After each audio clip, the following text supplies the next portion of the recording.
Good morning. कैसे हैं आप सब? उम्मीद कर रहा हूँ अच्छे होंगे। स्वागत है आप सबका गोल विद ए के सर यूट्यूब चैनल पे। आज है 9 सितंबर और 9 सितंबर को करंट अफेयर के जितने भी महत्वपूर्ण प्रश्न बनेंगे उन पर हम प्रॉपर तरीके से बात करने वाले हैं। तो इस वीडियो में शुरू से लेकर अंत तक आप बने रहिए।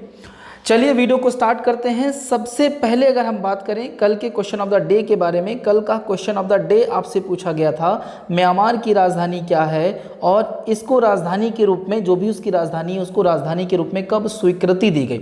तो आप भारत के एग्जैक्ट पूर्व में चले आते हैं तो एक कंट्री आपको दिखता है, यहाँ पर मैंने मैप में बताया भी है, ये आप म्यांमार देख रहे हैं। इसकी राजधानी अगर हम बात करें तो इसकी राजधानी जो है वो नैपीडा, इसकी राजधानी क्या है? नैपीडा। और इसको 2005 में राजधानी के रूप में म्यांमार के द्वारा स्वीकृति दी गई थी। 2005 से नैपीडा म्यांमार की राजधानी है। उम्मीद कर रहा हूँ ये छोटा सा कॉमन सा प्रश्न था, वो आपने कमेंट करके बताया भी था और आपको समझ में आया भी होगा। लोकेशन कहाँ है? लोकेशन थोड़ा सा आप चले आइए दक्षिणी म्यांमार की ओर, उस ओर ये स्थित है नैपीडा। अब आज के प्रश्नों को स्टार्ट करते हैं। पहले प्रश्न की ओर हम लोग भाग चलते हैं। पहला प्रश्न दिया हुआ है, अंतर्राष्ट्रीय साक्षरता दिवस किस तिथि को मनाया जाता है? इंटरनेशनल जो लिटरेसी डे है वो किस तिथि को मनाया जाता है? इसका साधारण सा उत्तर हो जाएगा 8 सितंबर। 8 सितंबर को मनाया जाता है ये लिटरेसी डे, अंतर्राष्ट्रीय साक्षरता दिवस। अब थोड़ी सी इसके बारे में अगर हम बात करें तो कुछ पॉइंट आप समझ लीजिएगा। क्या हुआ था कि 1966 में यूनेस्को ने क्या किया? यूनेस्को को आप बहुत अच्छे से जानते हैं। यूनेस्को ने घोषणा की कि वो हर साल 8 सितंबर को अंतर्राष्ट्रीय साक्षरता दिवस के रूप में मनाएगा। ठीक है, तो किसके द्वारा इसको मनाने की घोषणा की गई थी? यूनेस्को द्वारा। किस वर्ष की गई थी? 1966 में। मनाया किस वर्ष से जा रहा है? 1967 से। 1967 से लगातार अंतर्राष्ट्रीय साक्षरता दिवस मनाया जाता है। अब थोड़ी सी और अगर इस पर हम बात करें कि इस बार की थीम क्या है, और जो भी थीम वाले प्रश्न आप जानते हैं काफ़ी महत्वपूर्ण होते हैं। तो इस बार 2020 की थीम है साक्षरता, शिक्षण और शिक्षा कोविड-19 संकट में और उससे परे। साक्षरता, शिक्षण और शिक्षा कोविड-19 संकट में और उससे परे, ये 2020 की अंतर्राष्ट्रीय साक्षरता दिवस की थीम है, याद रखिएगा। चलिए अब अगले प्रश्न की ओर बढ़ जाते हैं। अगला प्रश्न दिया हुआ है, तूफान, टाइफून, ये हैशन है, एक्चुअली फैशन लिख गया है। ठीक है, ये टाइपिंग मिस्टेक है। ये क्या हो जाएगा आपका? यहाँ पर मैं लिख रहा हूँ हैशन। ठीक है, तूफान, टाइफून, हैशन किस देश में भयंकर तबाही मचा रहा है? अभी आपने देखा होगा 1-2 दिन पहले प्रशांत महासागर में एक तूफान उठा जिसको नाम हैशन दिया गया है, और ये जापान और साथ ही साथ दक्षिणी कोरिया में क्या कर रहा है? भयंकर तरीके से तबाही मचा रहा है। मुख्य रूप से अगर हम देखें तो ये दक्षिण कोरिया में भयंकर तरीके से तबाही मचा रहा है। वहाँ बिल्डिंग वगैरह जो भी हैं एकदम उनको डुबा दे रहा है, बाढ़ वगैरह आ गई है। बहुत सारी दिक्कतें दक्षिण कोरिया में देखने को मिल रही हैं। किसके कारण? टाइफून हैशन के कारण। नाम याद रखिएगा, टाइफून हैशन। अब अगर ये टाइफून जो होते हैं, चक्रवात जो होते हैं, इनकी अगर हम बात करें तो ये उष्णकटिबंधीय चक्रवात है, याद रखिएगा। यानी इसके उत्पन्न होने के लिए जो बेसिक शर्त है वो क्या है कि 27 डिग्री प्लस जो है टेम्परेचर होना चाहिए उस एरिया का जहाँ पर समुद्र में ये उत्पन्न होगा, बनेगा। और साथ ही साथ कोरियोलिस जो बल होता है उसका प्रभाव उस क्षेत्र में थोड़ा सा ज़्यादा होना चाहिए। ये कुछ इसकी शर्तें हैं इसके उत्पन्न होने की। बहुत डिटेल में बात करेंगे जब हम चक्रवातों को पढ़ेंगे। अब कुछ और अगर हम पॉइंटों को देखें कि ये उत्पन्न कहाँ पर होते हैं, जो टाइफून है वो उत्पन्न मुख्य रूप से कहाँ पर होते हैं, तो 2 महासागरों में होते हैं। एक आपका अटलांटिक महासागर, और अटलांटिक महासागर में उत्तरी अटलांटिक महासागर और पूर्वोत्तर प्रशांत महासागर। तो ये अभी जो हैशन उठा है ये कहाँ से उठा होगा? पूर्वोत्तर प्रशांत महासागर में। ठीक है, चलिए कहाँ पर तबाही मचा रहा है? दक्षिण कोरिया में तबाही मचा रहा है। तो कुछ पॉइंट हम लोग दक्षिण कोरिया से भी समझ लेते हैं। अब दक्षिण कोरिया की अगर बात करें तो चीन के पूर्व में आप चले आइए तो आपको उत्तर कोरिया और दक्षिण कोरिया मिलता है। तो नीचे वाला हिस्सा आप देख रहे हैं, यही क्या है? दक्षिण कोरिया। ठीक है, यही क्या है दोस्त? दक्षिण कोरिया। और दक्षिण कोरिया और उत्तर कोरिया को एक लाइन डिवाइड करती है जिसको हम लोग 38वीं समानांतर रेखा के नाम से जानते हैं। किसके नाम से जानते हैं? 38वीं समानांतर रेखा के नाम से जानते हैं, याद रखिएगा। दक्षिण कोरिया की बात करें तो इसकी राजधानी क्या है? सियोल है, आप सब लोग जानते हैं। अध्यक्ष यहाँ के कौन हैं? यहाँ के अध्यक्ष कौन है? मून जे इन है। अध्यक्ष कौन है दोस्त? मून जे इन, याद रखिएगा, ये मैंने नाम भी लिखा हुआ है। प्रधानमंत्री कौन है? चुंग सी क्यून। कौन है? चुंग सी क्यून यहाँ के प्रधानमंत्री हैं। उम्मीद कर रहा हूँ ये बातें आपको समझ में आई होंगी। अब बात करते हैं प्रश्न नंबर 3 की। प्रश्न नंबर 3 क्या कह रहा है उसको भी हम लोग समझ लेते हैं, ये भी इंपॉर्टेंट प्रश्न होने वाला है। प्रश्न नंबर 3 की अगर हम बात करें, ध्यान दीजिएगा,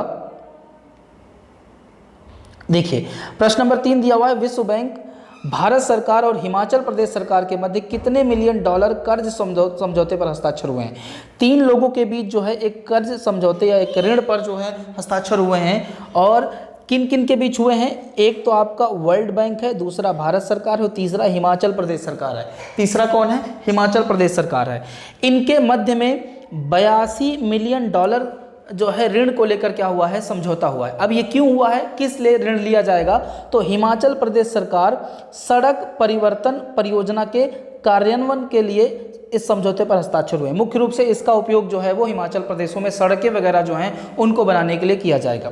ठीक है, इतना आपको मोटा मोटा याद रखना है।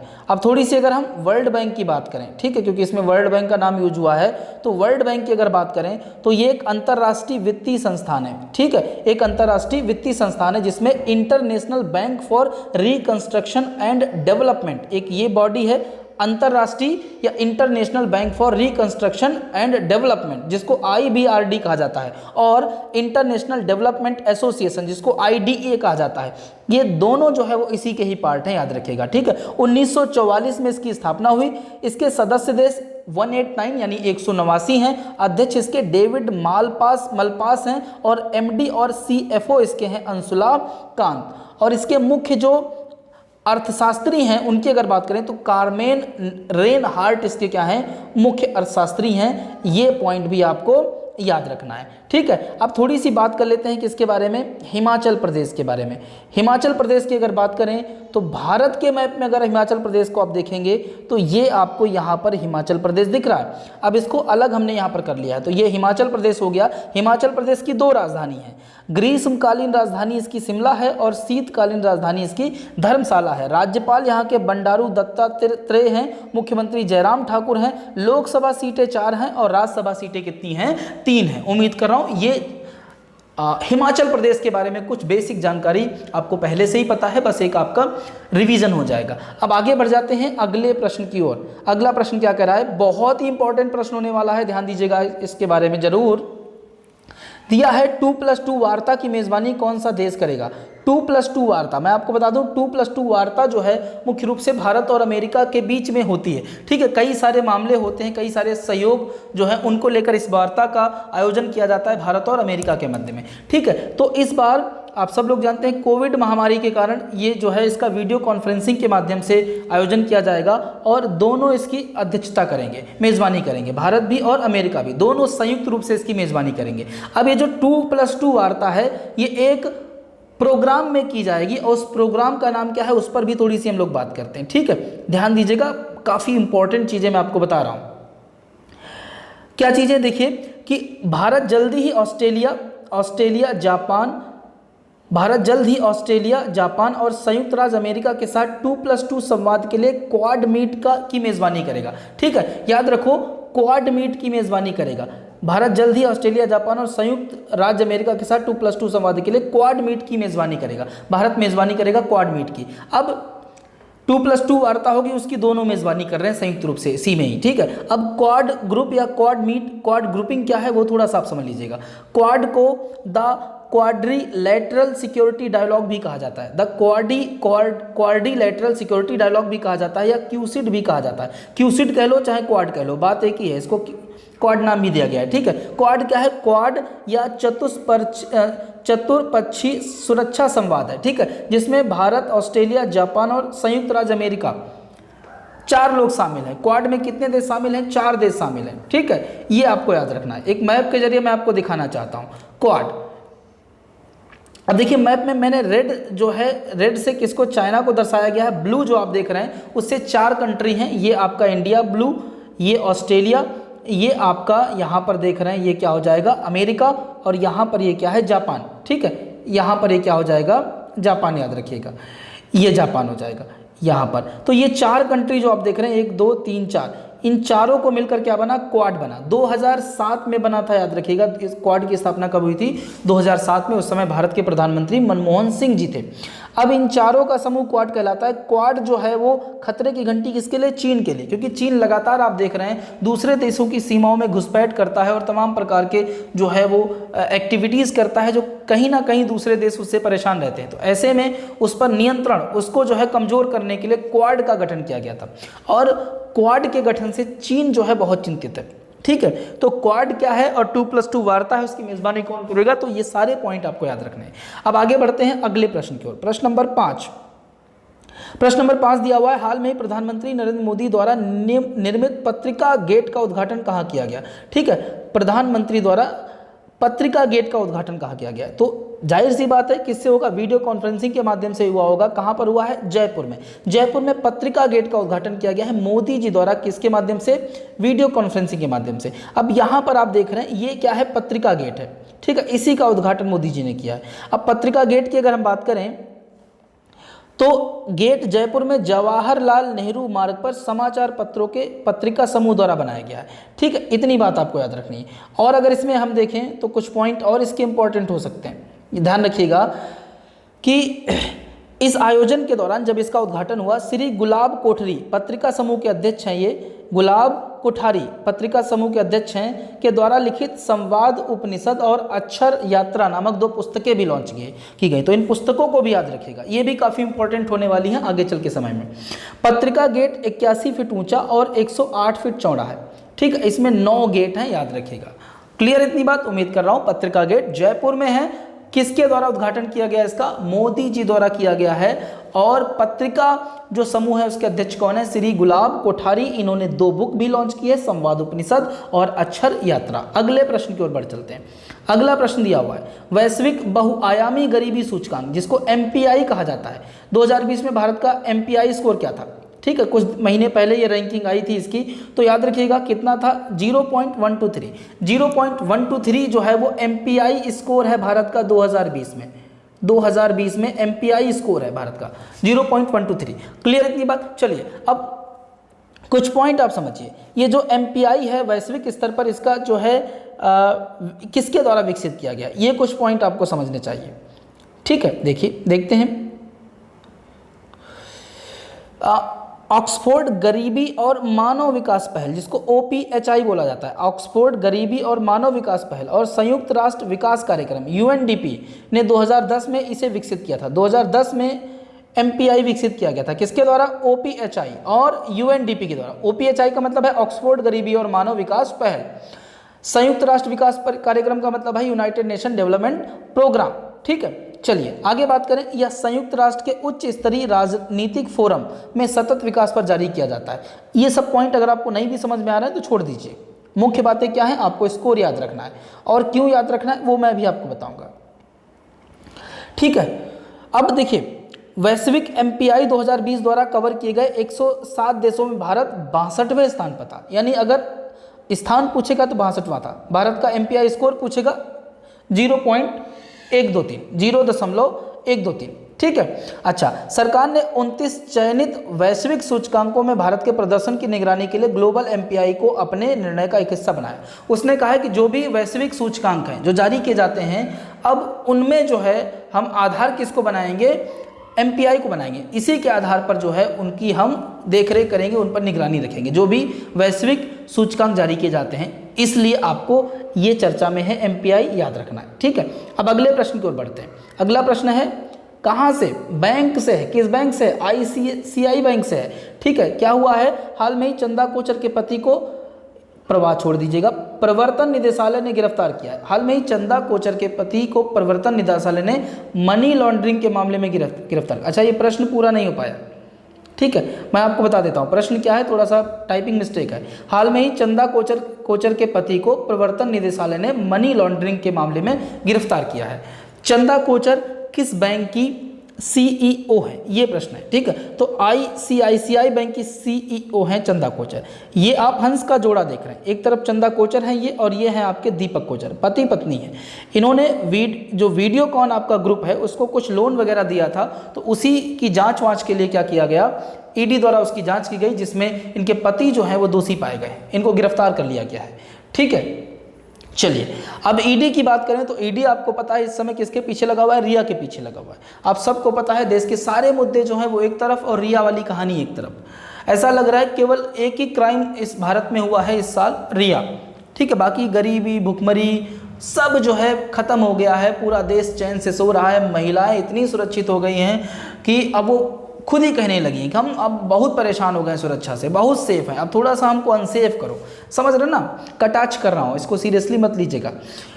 अब बात करते हैं थोड़ा सा क्यों गिरफ्तार किया गया, ये मैंने आपको बता दिया है। ठीक है, अब थोड़ी सी बात कर लेते हैं प्रवर्तन निदेशालय के बारे में, यानी ईडी की बात कर ले। भैया बड़ी ज़बरदस्त है ये। ठीक है, यह राजस्व विभाग वित्त मंत्रालय का एक हिस्सा है। इसका गठन 1 मई 1956 को होता है, डेट याद रखिएगा। या विदेशी मुद्रा प्रबंधन अधिनियम 1999 और धन शोषण निवारण अधिनियम के कुछ प्रावधानों को लागू करता है। करता क्या है, विदेशी मुद्रा प्रबंधन अधिनियम 1999 और धन शोषण निवारण अधिनियम के कुछ प्रबंधनों को ये लागू करता है, प्रावधानों को लागू करता है। ठीक है, चलिए इसके मुख्यालय की बात करें तो नई दिल्ली में इसका मुख्यालय है। इसके निदेशक कौन है तो सुधीर नाथ। ठीक है, श्री सुधीर नाथ इसके क्या है, निदेशक है। नाम याद रखिएगा। 8वें प्रश्न की ओर भाग चलते हैं। 8वां प्रश्न दिया हुआ है, कांगो और दक्षिण सूडान को कोविड-19 से लड़ने में सहायता के लिए कौन से देश को अपनी विशेषज्ञ टीमों को संयुक्त राष्ट्र मिशन में भेजेगा? कौन सा देश अपनी विशेषज्ञ टीमों को संयुक्त राष्ट्र मिशन में भेजेगा? तो भारत क्या कर रहा है, अपनी 2 टीमें जो है वो दक्षिणी सूडान और कांगो को क्या कर रहा है, भेज रहा है। ठीक है, तो इसका उत्तर क्या हो जाएगा, भारत 2 टीमें भेज रहा है, एक कांगो और एक दक्षिणी सूडान को। किस मिशन के तहत? संयुक्त राष्ट्र का मिशन है, उसके तहत भेजेगा। चलिए अगले प्रश्न की ओर बढ़ते हैं। प्रश्न नंबर 9 दिया हुआ है, व्हाट्सएप ने छात्रों के बीच साइबर सुरक्षा के बारे में जागरूकता पैदा करने के उद्देश्य से किसके साथ रणनीतिक साझेदारी की घोषणा की है? ये भी प्रश्न अच्छा है। इसका उत्तर क्या होगा? इसका उत्तर हो जाएगा CPF। क्या है CPF और ये क्यों शुरू किया गया, इस पर भी हम चर्चा करने वाले हैं। थोड़ा सा देखिए, ध्यान दीजिए। व्हाट्सएप ने छात्रों के बीच साइबर सुरक्षा के बारे में जागरूकता पैदा करने के उद्देश्य से साइबर पीस फाउंडेशन CPF क्या है, साइबर पीस फाउंडेशन के साथ रणनीतिक साझेदारी की घोषणा की है। इस सहयोग से प्लेटफॉर्म का लक्ष्य दिल्ली, मध्य प्रदेश, बिहार, झारखंड, महाराष्ट्र सहित 5 राज्यों के लगभग 15,000 छात्रों तक 2020 के अंत तक पहुंचना है। ये फाउंडेशन क्या करेगा, 2020 के अंत तक 15,000 छात्र जो कि 5 राज्यों से होंगे, इन तक पहुंचना है। ठीक है, और इनको जागरूक करना है साइबर जो क्राइम होते हैं उनको लेकर। याद रखिएगा इसको। व्हाट्सएप ने किसके साथ? CPF मतलब साइबर पीस फाउंडेशन। आगे बढ़ते हैं प्रश्न नंबर 10 की ओर। प्रश्न नंबर 10 दिया हुआ है, राष्ट्रीय सांख्यिकी कार्यालय के सर्वेक्षण के अनुसार, यहाँ पर राष्ट्रीय के सर्वेक्षण के अनुसार भारत में सर्वाधिक साक्षरता किस राज्य की है? तो फिर से केरल ही टॉप किया है। कुछ आंकड़े मैं आपको बता दे रहा हूँ कि अभी रिसेंटली इसके द्वारा काफ़ी सारे आंकड़े जो हैं वो रिलीज़ किए गए हैं, कुछ मैं आपको इस वीडियो में बता दे रहा हूँ। केरल नंबर 1 पर है, 96.2% साक्षरता यहाँ की। दिल्ली नंबर 2 पर है, 88.7% साक्षरता है। उत्तराखंड नंबर 3 पर है, 87.6% साक्षरता है यहाँ पर। हिमाचल प्रदेश चौथे नंबर पर है, 86.6% साक्षरता है। असम नंबर 5 पर है, 85.9% साक्षरता है। लास्ट नंबर पर जो है आंध्र प्रदेश, यहाँ पर 66.4% साक्षरता है। पूरे देश की साक्षरता 77.7 है। रूरल यानी ग्रामीण भारत की साक्षरता 73.5 है और शहरी भारत की साक्षरता 87.7 है। आगे भी इसमें बहुत सारे फैक्ट हैं, उनको मैं अलग वीडियो बनाकर आपको समझा दूंगा। चलिए आज के क्वेश्चन समाप्त हुए। अब आज का क्वेश्चन ऑफ द डे, आज का क्वेश्चन ऑफ द डे जो है मैं आपको पॉलिटी से देने वाला हूँ। आपको क्या बताना है? आपको ये बताना है कि जो अंतर्राज्यीय परिषद होती है, अंतर्राज्यीय परिषद का मुख्य कार्य क्या होता है और संविधान के किस अनुच्छेद के तहत अंतर्राज्यीय परिषद का गठन किया जा सकता है या किया गया है, ये आप कमेंट बॉक्स में बताइएगा। आज के वीडियो को यहीं तक रखते हैं। वीडियो अगर आपको पसंद आया तो आप वीडियो को लाइक करना बिल्कुल मत भूलिएगा और ज़्यादा से ज़्यादा लोगों में शेयर कर दीजिएगा और साथ ही चैनल को सब्सक्राइब कर लीजिएगा। बेल आइकॉन वाली बटन को जरूर दबा दीजिएगा, ठीक है? मज़ा आएगा, एक बार दबा के देखिएगा।